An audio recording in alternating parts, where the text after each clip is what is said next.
पोलिसांसोबतच माध्यमांवरती मुजोरी केली आहे। आळंदी संस्थानाच्या सेवेकरांकडून ही चुकीची वागणूक मिळाल्याचं कळतंय। पुण्याच्या भवानी पेठेमध्ये पालखी दाखल झाली आणि त्यानंतर हा सगळा प्रकार घडलाय।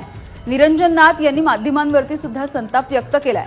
आमचे प्रतिनिधी मिकी घई आपल्याला अधिकची माहिती देतील। मिकी, काय घडलंय नेमकं?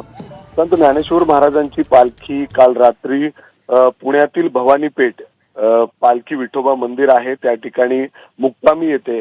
काल रात्री जवळपास 11च्या सुमारास पालखी मुक्कामी आली आणि रात्रीच मुख्यमंत्री देवेंद्र फडणवीस त्या ठिकाणी दर्शनासाठी येणार होते। त्यामुळे साहजिकच माध्यमं तिथं पोहोचलेली होती आणि सगळ्यांची कॅमेरामॅन त्या ठिकाणी आतमध्ये जाऊन कव्हर करण्यासाठी मुख्यमंत्र्यांना आणि या पालखी सोहळ्याला कव्हर करण्यासाठी त्या ठिकाणी पोहोचली असता मात्र जे हे विश्वस्त आहे जे व्हिडिओमध्ये दिसत आहेत ते अचानकपणे मीडियावर चिडले।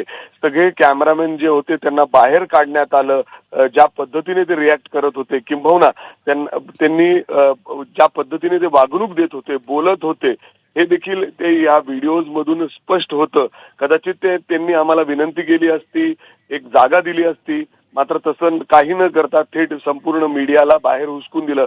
जेव्हा काही मीडियाचे प्रतिनिधी त्यांना विनंती करण्यासाठी किंबहुना बोलण्यासाठी गेले असता त्यांच्यासोबत देखील हुज्जत त्या ठिकाणी घालण्यात आलं।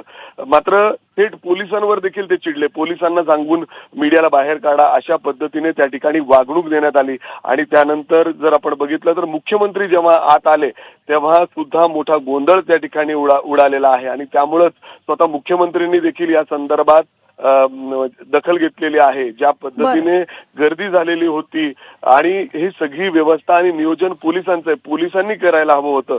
मात्र ज्या पद्धतीने विश्वस्त मध्ये येत होते आणि पूर्ण गोंधळ त्या ठिकाणी पाहायला मिळाला आणि त्यामुळे मीडियावर ज्या पद्धतीने वागणूक त्या ठिकाणी देण्यात आली याबद्दल सगळेजण नाराजगी व्यक्त करताना दिसत आहेत या विश्वस्तांवर। अगदी अगदी धन्यवाद मिकी माहितीसाठी।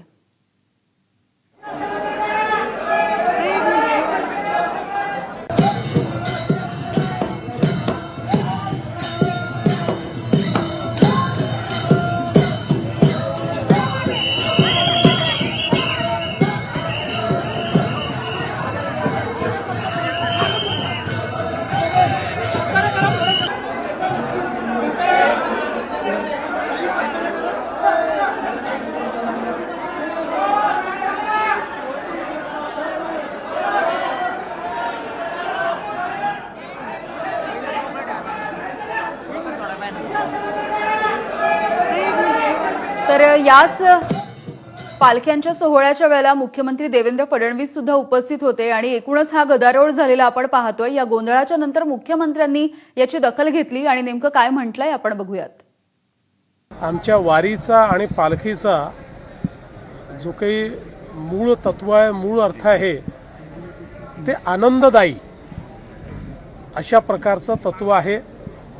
ही आनंदाची पालखी आहे, त्यामुळे अशा प्रकारची घटना घडली असेल तर ती भविष्यात घडू नये अशा प्रकारचा प्रयत्न केला पाहिजे। त्याकरता संबंधितांशी आम्ही देखील चर्चा करू। अनेक वेळा स्ट्रेसमध्ये टेन्शनमध्ये अशा प्रकारच्या गोष्टी घडतात पण त्या घडू नयेत, त्यामुळे आपणही मनावर घेऊ नका, पुढे घडू नयेत अशा प्रकारचा प्रयत्न आम्ही देखील त्या संदर्भात करू। पाहत पुढची बातमी। दिवंगत शिवसेना